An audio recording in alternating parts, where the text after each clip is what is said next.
하나님 말씀 봅니다. 히브리서 11장 13절에서 16절 말씀입니다. 한 절씩 교독해서 보고 읽고 듣도록 하겠습니다. 제가 먼저 13절 말씀을 봉독합니다.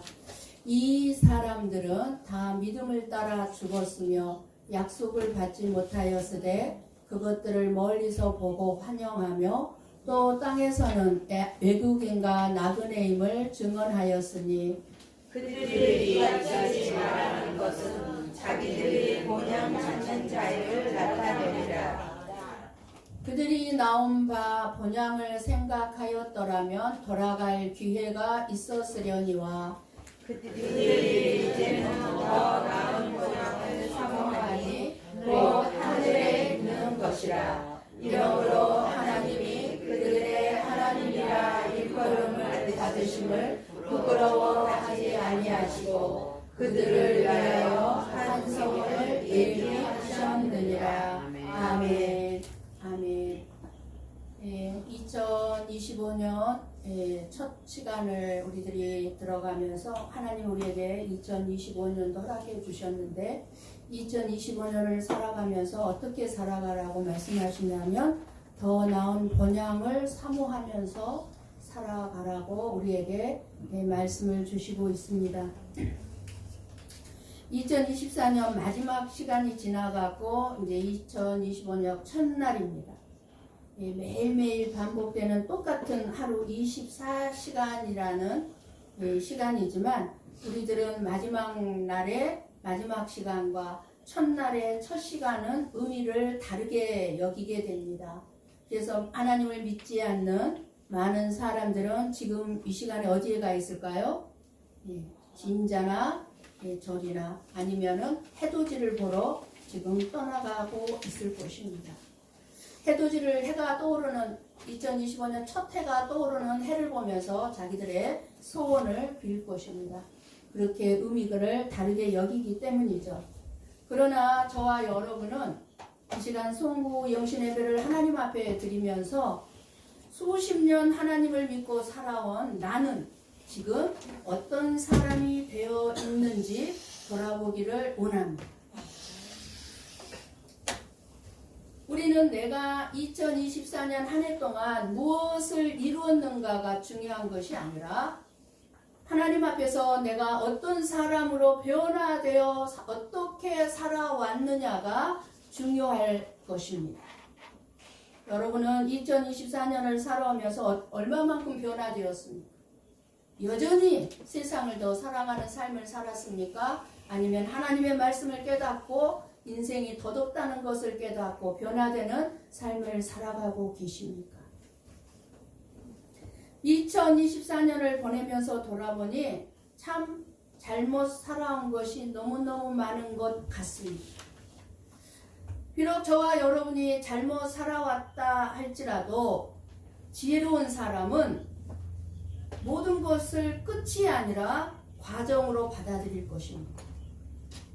실패도 과정, 내가 잘못 살아온 그 수많은 일들도 과정이고 성공도 내 인생 중에 한 과정이고 심지어 죽음도 인생의 끝이 아니라 더 나은 본향인 천국으로 가는 과정으로 받아들이는 자는 지혜로운 자일 것입니다. 오늘 2024년 마지막으로 생각하지 마시고 내 인생의 마지막 날로 여러분들이 생각해 보십시오. 오늘 이 시간이 내 인생의 마지막 날이라면 하나님께서 여러분들에게 어떤 말씀을 하실 것 같습니까? 착하고 충성된 종아, 네가 작은 일에 충성하였습니다. 네가 2024년 한 해 동안 너는 착하고 충성된 종으로 작은 일에 충성하였구나. 이제 내가 많은 것을 내게 맡기리니 내 주인의 즐거움에 참여할지어다 하실 것 같습니까? 아멘. 2025년이 그렇게 되기를 바랍니다. 아멘. 우리가 그런 칭찬은 혹시라도 못 들을지라도 이제 지나간 2024년에 집착해서 얻을 수 있는 것은 아무것도 없습니다. 이제 지나갔어요.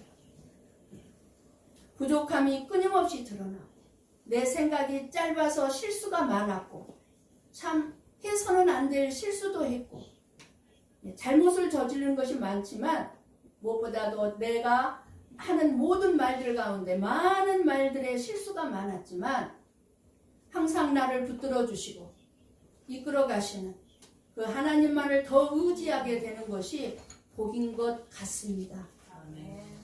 지나간 2024년 살아오면서 부족함을 통해 깨달은 것들을 교훈 삼아 2025년을 더 새롭게 지혜롭게 살아가기 위해 어제까지 있었던 일들은 다 이제 잊어버리시고 이제 새로운 마음으로 새롭게 2025년을 시작해야 될 줄로 믿습니다. 하나님께서 저와 여러분에게 허락해 주신 2025년 한 해 동안은 우리가 어떻게 살기를 원하고 계실까요? 하나님께서는 저희들에게 여전히 생명을 주셨어요. 2025년을 살지 못할 사람들에게는 우리나라에 슬픈 소식이 들려온 것처럼 그들은 생명을 잃었지만 그러나 저와 여러분에게는 생명을 2025년도 주셨습니다. 연장해 주셨어요. 그러 하나님께서 2025년을 어떻게 살기를 원하실까요? 하나님의 말씀은 내가 어디서 와서 어디로 가는 인생인가에 대한 분명한 답을 말씀해 주고 있습니다. 하나님은 모든 인간은 이 세상에 살면 애국인이요 나그네라고 말씀합니다. 우리가 천년만년 살 것 같지만 간단하게 말하면 하루길 인생에 불과합니다. 하루살이에 불과해요. 창세기 47장 9절 말씀을 봅니다. 함께 봅니다. 야곱이 바로에게 아뢰되 내 나그네 길의 세월이 130년이다. 내 나이가 얼마 못되니 우리 조상의 나그네 길의 연조에 미치지 못하나 험악한 세월을 보내었나이다 하고. 아멘. 야곱이 여러분이 아시다시피 야곱의 인생은 파란만장한 인생이었습니다. 힘들고 고달프고 사기당하고 사기치고 그렇게 살아온 인생이 몇 년이요? 130년을 살았다는 130년의 인생을 살고 돌이켜보니까 나그네 길을 걸어왔는데 험악한 삶을 살아왔다고 고백합니다. 내 인생을 돌이켜보니 참으로 험악한 삶을 살아왔습니다. 저와 여러분의 인생 또한 마찬가지 아닙니까? 최소한 60 이상을 살아오신 분이라면 그렇게 말씀할 수밖에 없을 것입니다. 오늘 우리는 하나님 말씀을 통해 이 세상에서 나그네로 살아가는 우리의 정체성과 우리가 바라봐야 할 궁극적인 소망이 무엇인지 바르게 알고 2025년을 살아가시기를 원하고 계십니다. 히브리서 11장은 믿음의 사람들을 말씀해주고 있습니다. 이 사람들은 아브라함, 이삭, 야곱 등을 말씀합니다. 그들은 다 믿음을 따라서 살았고 또한 믿음을 따라서 죽었다는 것입니다. 계속 살면 얼마나 좋을까요? 아니요. 근데 결코 좋은 게 아니에요. 이 땅에서 영원히 사는 거는요. 좋은 게 아니에요. 조주예요. 왜 조주예요? 우리는 천국 갈 사람들이에요. 죽어야 돼요. 우리 다 죽어야 돼요. 죽음이 기다리고 있고 다가오고 있어요. 그러니까 이들은 죽을 때까지 믿음을 잃지 않았다는 것이고 하나님만을 붙잡았다. 하나님의 약속의 말씀을 주셨으니까 그 약속이 이루어질 것이 틀림없었기 때문에 약속의 말씀만을 붙잡았다는 것. 그들의 믿음이 단순히 눈에 보이는 이 세상의 것에다가 소망을 두지 않았다는 것입니다. 저와 여러분 역시 하나님께서 주신 약속의 말씀을 붙들고 2025년을 살아가야 될 줄을 믿습니다. 네. 오늘 약속하신 말씀이 무엇입니까? 더 나은 본향입니다. 더 나은 본향을 사모하라는 것입니다. 오늘 저와 여러분에게 하나님이 주신 약속입니다. 믿음이란 보이지 않는 것을 바라보며 하나님의 약속이 이루어질 것을 확신하는 것이 믿음입니다. 이 믿음의 모습은 지금 당장의 현실을 바라보는 것입니다. 내 환경, 지금 내 앞에 닥쳐있는 환경, 내 앞에 닥쳐있는 현실을 바라보는 것이 아니라 하나님께서 앞으로 나에게 주실 미래의 소망인 더 나은 본향을 붙드는 것임을 말씀해주고 있는 것입니다. 더 나은 본향은 우리 눈에 보이지가 않습니다. 우리 눈에는. 우리 역시 이 세상에서 모든 기도의 응답과 축복을 누리지 못할 수 있습니다. 여러분들이 오늘 이 시간에 소원을 기도했습니다. 그 소원을 들어주시기를 기도했습니다. 그런데 하나님이 그 나의 소원을 응답해 주지 않고 축복하지 않을 수도 있습니다. 그러나 하나님은 신실하신 분이기 때문에 하나님의 약속, 하나님이 우리에게 주신 약속은 반드시 이루실 것입니다. 아멘. 믿음은 그 하나님이 나에게 주신 약속을 신뢰하면서 현재 나의 환경, 현재 내가 겪고 있는 고난을 이겨내는 힘이 되어줍니다. 그 믿음을 가지고 있다.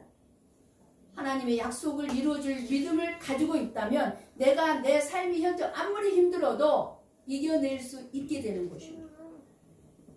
사람의 마음은 본질적으로 이 세상의 것들을 멀리하면서 살아갈 수가 없습니다. 어차피 저와 여러분 이 세상 속에서 세상 사람들과 어울려서 살아갈 수밖에 없습니다. 우리가 사모하며 살아야 할 더 나은 본향은 보이지 않는 나라입니다. 보이지 않는 것 때문에 우리는 이 보이는 이 세상에 확실한 부귀 영화를 싫어할 사람은 없는 것입니다. 이 세상에 수많은 사람들이 누리고 있는 부귀 영화는 우리 눈에 보입니다. 그러니까 나도 그렇게 살고 싶은 것입니다. 보이기 때문에. 근데 보이지 않아요. 더 나은 본향. 그러니까 사모하지를 않는 거예요. 믿음이 있다고 해도 여전히 세상의 유혹에 휩쓸려 살아갈 수밖에 없는 것입니다. 그래서 하나님은 저와 여러분을 위해서 날마다 지금 이 시간에도 쉬지 않고 일하고 계시는 것입니다. 왜요? 왜 이 시간에도 지금 일하고 계십니까? 우리가 바라봐야 할 본향은 이 세상이 아니라 하늘에 더 나은 본향이 있다는 것을 알도록 지금 일하고 계십니다. 너희들이 그러니까 이 세상에 속지 말고 더 나은 본향을 사모하면서 2025년을 살아가오. 지금 일하고 계시는 거예요. 하나님. 이 말씀을 전하는 이경숙 목사의 입술을 통해서 하나님은 지금 일하고 계시는 거예요.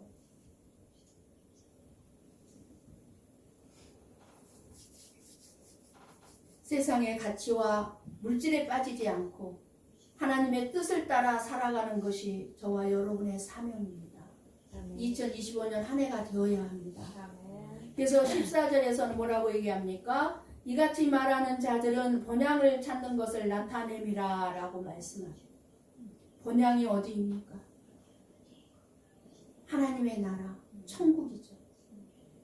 하나님의 자녀들이 가야 될, 들어가게 될 본향, 천국입니다. 그게 본향이에요. 그 본향을 사모하며 사는 하나님의 자녀들은 2025년 한 해를 어떻게 살아야 한다고 합니까? 2025년을 출발하면서 밝고 긍정적인 말씀으로 은혜를 받으시기를 축복합니다.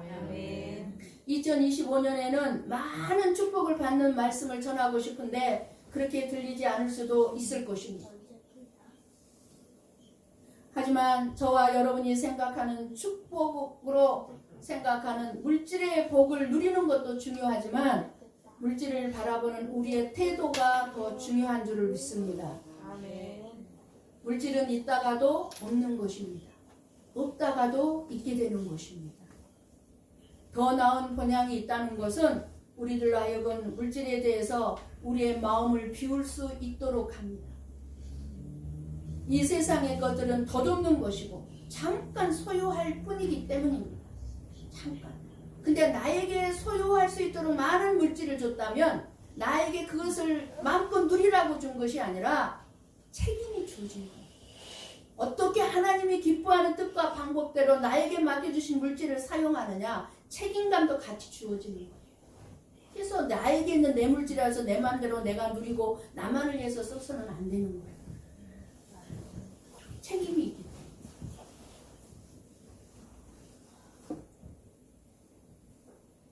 죽음 이후에 영원한 번향이 있다는 것은 우리로 하여금 이 세상에서 나그네로 살면서 더 나은 번향에 들어갈 준비를 하게 만드는 것입니다. 저와 여러분이 오늘 또 2025년을 하나님 허락해 주셨지만 2025년 동안 뭘 하라고요? 더 나은 번향에 들어갈 수 있는 삶을 준비하라는 거예요. 영원한 삶을 이 땅에서 2025년도에도 준비하라는 거예요. 영원히 너의 것이 될 수 있는 것들을 준비하라는 거예요. 나만을 위해서 쓰는 것은 다 없어지지만 하나님과 가난한 자와 이웃을 위해서 사용하는 것은 영원히 네 것이 될 것이다. 너의 것으로 남을 것이다. 그것을 준비하라는 거예요. 그게 2025년을 저와 여러분에게 허락하신 해입니다. 네. 하나님의 나라는 얼마나 많은 물질이 이 세상에 쌓여 있느냐, 그것을 보고 하나님 나라에 들어가지 않습니다. 주어진 물질을 얼마나 감사했느냐, 얼마나 잘 사용했느냐로 들어가는 나라가 아닙니다. 죽음이란 것도 우리에게는 절대적인 문제입니다. 물질이나 명예나 권력이나 그 어떤 것이 있더라도 우리는 결국 죽음에 이를 수밖에 없습니다.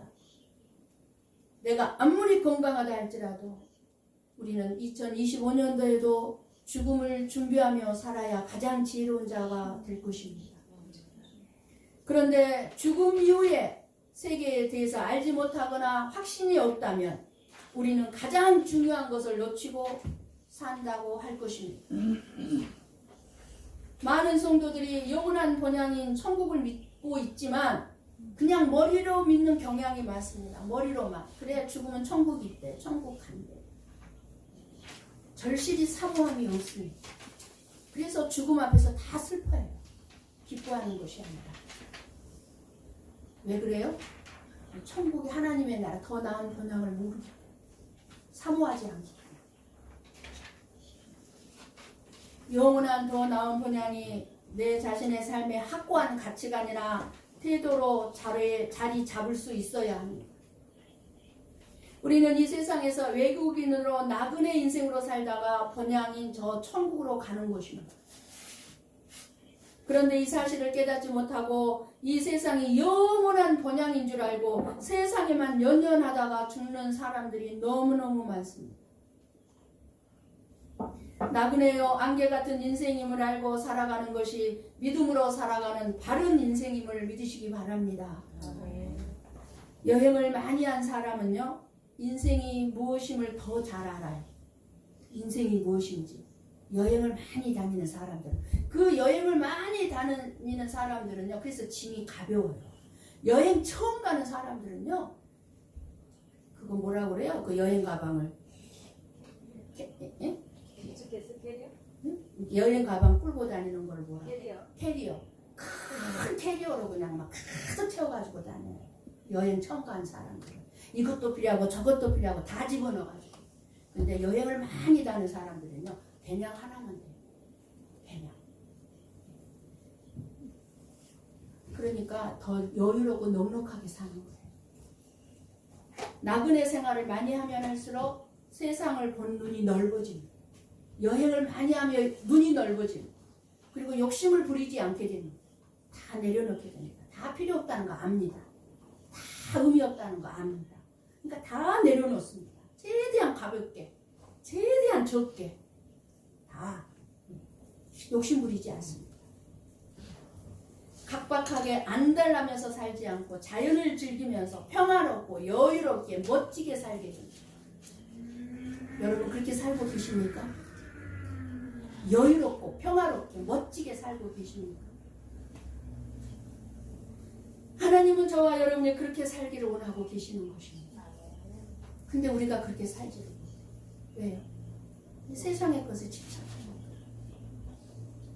우리의 소망은 세상의 부요함과 송광이 아니라 하나님께서 예비하신 영원한 본향에 있습니다. 이 소망은 현재 나의 고난과 어려움을 이길 수 있는 힘을 주는 것입니다. 내가 아무리 어렵고 힘들고 가난해도 그래 내가 갈 곳 더 나은 본향이 나를 기다리고 있다. 천국에 계신 하나님 아버지가 나를 기다리고 있다. 위로가 되는 거예요. 힘이 되는 거예요. 가난한 것이 아무렇지도 않아요. 나의 고난이 아무렇지도 않은 거예요. 조금만 참으면 돼요. 이거 견디기만 하자. 그래서 위로가 되는 거예요. 하나님의 말씀. 그런데 우리는 자주 이 세상의 것들의 마음을 빼앗기곤 합니다. 더 나은 집, 안정된 직장 갖고 싶고 세상적인 성공이 마치 내 인생의 목표인 것처럼 살아갑니다. 그러나 우리가 기억해야 할 것은 우리는 이 땅에 잠시 머무는 나그네일 뿐이라는 사실입니다. 물론 이 세상을 비관하거나 이 세상의 것을 무조건 무시하라는 것은 결코 아닙니다. 그러니까 말씀을 잘 들으십시오. 물질 모으지 말라고? 아니요. 여러분이 성실하게 부지런히 일해서 돈 버십시오. 돈 벌고 모으십시오. 저축하십시오. 남은 나의 인생이 얼마나 될지 모르니까 저축도 하고 편안히 내 가족이 거할 수 있는 집도 소중하니 집도 소유하는 것 중요한 일이니 소유하려고 하십시오. 그거 하지 말라는 게 아니에요. 문제는 지나치게 소유에 집착해 많은 것을 쌓아두려고 욕심을 부리며 살지 말라는 것입니다. 마땅히 해야 할 일을 미루지 말라는 거예요. 마땅히 나누면서 살아야 할 삶을 자꾸 뒤로 미루지 말라는 거예요. 자꾸 모으는 데만 집착을 하다 살다 보면 결코 죽는 날까지 내 것은 아무것도 없게 되고 다 내려놓고 버리게 되고 떠나게 되는 거예요. 내 것이 없어요. 아무것도. 그러니까 그렇게 살지 말라는 거예요. 이 세상의 물질에 대한 집착과 욕심에 사로잡혀서 하나님의 은혜와 감사를 잊어버리고 살게 되기 때문입니다. 하나님의 은혜를 몰라요. 감사할 줄을 몰라요. 다 내가 잘나고 똑똑해서 이렇게 하는 걸로 알아요. 하나님의 은혜라고 생각을 안 해요. 그러나 우리 인생이 나그네임을 알고 본향을 사모하는 사람은 세상의 것에 집착하지 않습니다. 이미 베풀어 주신 은혜에 자족하며 감사합니다. 내가 오늘 하루 세끼 밥 먹고 살았다는 것이 얼마나 감사합니까? 따뜻하게 누워서 차가운 바람 피해서 따뜻하게 등 따숩게 잘 수 있다는 것이 얼마나 감사합니까? 내일 먹을 것 걱정하시는 분은 계십니까? 우리 내일 먹을 거 걱정하지 않잖아요. 여러분 냉장고에 아마 가득 쌓여 있을걸요? 그럼 되지 않아요? 내일 먹을 거 걱정하지 않아요. 떠날 때가 있다는 사실을 잊지 말고 살아야 합니다. 잠깐 가지고 있다가 버려지고 내려놓고 말 것에 너무 집착해서 2025년을 그렇게 살지 말라고 오늘 하나님은 저와 여러분에게 말씀하시고 있는 것입니다. 믿음을 따라 나그네 의식을 가지고 살아가다가 하나님께서 저와 여러분을 부르시는 그날 모든 건 내려놓고 우리는 떠나가야 합니다. 그렇다면 우리에게는 더 중요한 삶의 목표가 필요합니다. 그것은 바로 천국의 삶입니다. 더 나은 본향을 바라보는 삶입니다. 옛날에 어떤 나라의 왕의 머리를 깎아주는 이발사가 있었습니다. 이발사는 너무너무 가난했어요. 가난했지만 그 이발사는 그 자기의 기술로 먹고 살 수 있다는 것 때문에 너무너무 행복했습니다. 하루는 왕이 이발사에게 물었습니다. 자네가 늘 행복할 수 있는 이유가 무엇인가? 이발사는 답변은 간단했습니다. 예, 저는 늘 제 삶에 대해서 만족하기 때문입니다. 그래요. 저와 여러분의 삶에 만족하면 행복할 수밖에 없어요. 뭔가 부족함을 느끼고 자꾸 다고 채워져 하니까 불행한 거지, 내가 만족해버리면 행복할 수밖에 없어요. 이발사가 그랬어요. 나는 만족하고 살기 때문에 행복합니다. 왕은 신하들에게 그 이발사에 대해서 말해 주었습니다. 그 이발사가 어떻게 자기의 삶에 대해서 만족할 수 있는지 비결을 알아오라고 신하들에게 일을 시켰습니다. 그때 한 지혜로운 신하가 이렇게 말했습니다. 왕이시여, 아마도 그 이발사는 99의 함정에 걸리지 않았기 때문일 것입니다. 그 이발사에게 금화 99냥을 하사해 보십시오. 어쩌면 이발사도 달라질 것입니다. 왕은 그 신하의 말을 듣고서 그 이발사를 시험해 보기로 했습니다. 왕은 이발사를 불러서 그동안의 노고를 취하면서 금화 99냥을 담은 주머니를 하사했어요. 이발사는 기쁨으로 집에 돌아와 주머니 속에 든 금화를 책상 위에 쏟았습니다. 그리고 금화에 술을 세워보았습니다. 아무리 세고 또 세워도 99냥밖에 안 되는 것입니다. 분명히 왕이라면 100냥을 줬을 텐데 99냥밖에 되죠. 아쉬운 마음이 들었습니다. 왜 100냥이 아니고 99냥을 주셨을까? 이발사는 그냥 한 냥을 더해서 100냥을 채우고 싶었습니다. 그때부터 이발사는 매사에 욕심이 생기고 인색해지기 시작했습니다. 100냥을 채워야 되니까 내 목표가 생겼어요. 100냥. 그러니까 인색해지기 시작한 거예요. 나눠주기가 너무 아까워. 100냥 채워야 되니까. 그래서 먹는 것도 줄였습니다. 그때부터 이발사의 행복한 마음이 사라지기 시작했어요. 눈에는 핏발이 서기 시작했고 얼굴은 수척해졌습니다. 어깨도 축 처져서 힘이 없어 보였습니다. 결국 이발사도 99의 덫에 걸리고 만 것입니다. 잠시 머물고 있는 이 세상이 영원한 곳인 것처럼 집착한다면 그거야말로 이 이발사와 같이 99의 덫에 넘어가는 어리석은 모습이라는 것입니다. 우리가 번영을 사모하는 사람들로 어떻게 살아야 하겠습니까? 베드로전서 4장 7절에서 11절 말씀을 봅니다. 함께 봅니다. 만물의 마지막이 가까이 왔으니 그러므로 너희는 정신을 차리고 근신하여 기도하라. 무엇보다도 뜨겁게 서로 사랑할지니 사랑은 허다한 죄를 덮느니라. 서로 대접하기를 원망 없이 하고 각각 은사를 받은 대로 하나님의 여러 가지 은혜를 맡은 선한 청지기 같이 서로 봉사하라. 만일 누가 말하려면 하나님의 말씀을 하는 것 같이 하고 누가 봉사하려면 하나님이 공급하시는 힘으로 하는 것 같이 하라. 이는 범사에 예수 그리스도로 말미암아 하나님이 영광을 받으시게 하려 함이니 그에게 영광과 권능이 세세에 무궁하도록 있느니라. 아멘. 우리 육체의 남은 때를 어떻게 살 것인가에 대해서 말씀해 주시는 것입니다. 지금 인생 헛되게 살지 말고 믿음으로 바른 정신을 차리고 모든 일에 근신하며 깨어 있어야 한다는 것입니다. 교만하게 목에 힘주면서 살지 말고 무엇보다도 서로 뜨겁게 사랑하며 살라는 것입니다. 사랑은 허다한 죄를 덮어준다고 하였는데 사랑이 식으니까 문제가 되는 것입니다. 사랑이 식으면요 다 문제로 보이는 거예요. 사랑이 있으면 문제가 절대로 안 보여요. 문제가 보이면 사랑이 없다는 거예요. 위로 하나님을 사랑하고 성도 간에 가족 간에 서로 뜨겁게 사랑하라는 것입니다.